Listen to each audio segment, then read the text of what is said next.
Hoje eu converso com um profissional que tem uma capacidade imensa de reflexão.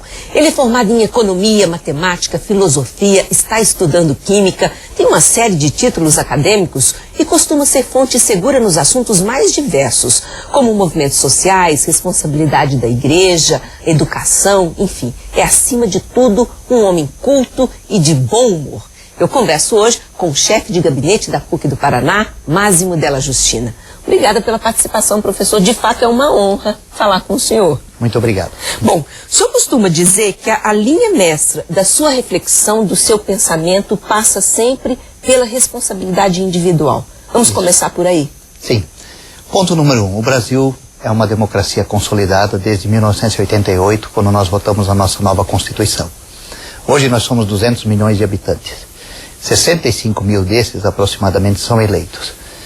Nós, naturalmente, atribuímos bastante responsabilidade aos políticos, mas, na verdade, ao invés de olhar pela janela e esperar dos outros e acusar aos outros, nós, brasileiros, numa democracia plena que somos, poderíamos aprender também a olhar mais no espelho e perguntar qual que é a minha responsabilidade.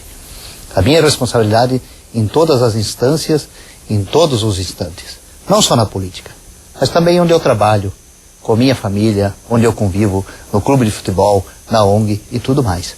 E nesse sentido, se eu tenho consciência da minha responsabilidade, eu vou tentar fazer tudo bem feito a qualquer instante. E aí eu estou contribuindo para uma sociedade melhor. Então, eu ouvi uma fala sua que me chamou muita atenção isso, que o senhor chamava a questão para o exemplo. Essa palavra do exemplo, ela é até um pouco desgastada, né? Um pouco moralista, sei lá, enfim, que concepção fazer aqui nesse momento. Mas o que o senhor chama desse exemplo, dessa postura que a gente tem que ter, que passa também pela ética, né? Sim. Confúcio, um grande filósofo chinês, já 2.500 anos atrás, dizia o seguinte: quando alguém é o exemplo, ele arrasta pessoas. Quando o exemplo não fala, 1000 palavras não vão fazer a pessoa ter nenhum seguidor, né? Então, nesse sentido, o que acontece? Nós temos falta de pessoas em quem se apegar, em que a gente possa se apegar hoje na sociedade.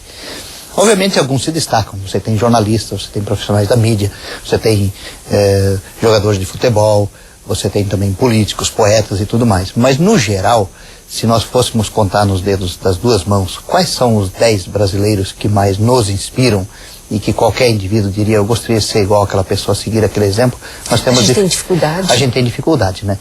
Novamente eu volto à questão da responsabilidade individual. E aqui eu faço uma alegoria. Para você estar sentado aqui hoje, é como se a população inteira do Brasil tivesse que deixar de existir, por você e por mim. Porque no ato da fecundação humana, essa coisa maravilhosa que Deus fez, né, um óvulo é fecundado por um espermatozoide. E a gente sabe que ganhou a corrida de 200... Milhares de outros perderam a chance. De 200 milhões. 200 milhões. Milhões, verdade. Então existir é um privilégio. Não digo que existe uma situação determinista, que Deus determinou tudo, em que ponto no tempo deve existir, mas é um privilégio no sentido que se eu estou aqui e não é o outro que potencialmente poderia estar, todas as manhãs, tardes ou noites, ou quando eu vou dormir, eu devo perguntar assim, escute, será que se a probabilidade, a possibilidade de fecundação tivesse sido de outro, essa pessoa estaria fazendo melhor ou pior do que eu? Aí vem aquela frase bonita do Jeremy Bentham, que é um filósofo utilitarista inglês, que diz que só pelo fato de existir, nós temos uma obrigação de melhorar o mundo à nossa volta. Uso uma outra comparação. Às vezes pergunto para alunos, pessoas com quem falo, né? Quantos daqui gostariam de ter uma estátua numa praça pública daqui a 200 anos, porque foram um exemplo? E eu vejo as pessoas muito modestas. Na verdade, quando a gente tem noção da responsabilidade individual, e a gente faz bem feito, faz com profissionalismo, faz com graça e com respeito, a gente não pode ter a falsa modéstia também de querer ser o exemplo para os outros. E ter uma missão, né? Acho que isso passa também por você ter uma missão. Sim, existir é uma missão. Eu diria mesmo quando eu fico no meu silêncio, quando eu faço o meu trabalho e ninguém está observando, é aí que eu provo se eu tenho integridade ou não. E ser íntegro hoje é uma missão. Então, ao mesmo tempo em que eu critico, vamos dizer, alguém que está sendo acusado numa CPI ou outras coisas, de desmandos, eu devo olhar se eu não estou discutindo somente a quantia. Porque às vezes eu me preocupo com o bilhão que alguém desviou e eu não me preocupo com o centavo que eu desviei. Quando não existe integridade, a quantia não importa, importa o princípio. Em termos de princípios, eu acho que nós estamos fracos. Aí temos que recuperar a responsabilidade individual. Que, aliás, todas as igrejas pregam, né? A gente aprende na escola, a gente aprende na família e a gente aprende a vida toda, né? Ser íntegro o tempo todo. Professor, o senhor foi um voluntário, o senhor estudou em Londres e depois foi um voluntário na África.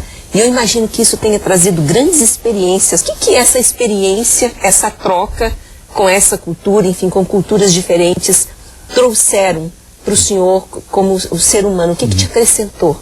Bom, eu vim numa família que felizmente não me faltou nada. Não era necessariamente uma família rica, pais simples e tudo, né? Mas recebi uma boa educação. Santa Catarina, isso, né? Isso, e uma boa alimentação. Quando eu entrei na faculdade, já aqui em Curitiba, eu vivi 1 ano na Vila das Torres, fazendo uma experiência junto, na favela, né? Para ver como é que era e tentando ajudar os outros. O senhor acha que todo mundo tinha que ter uma experiência na favela?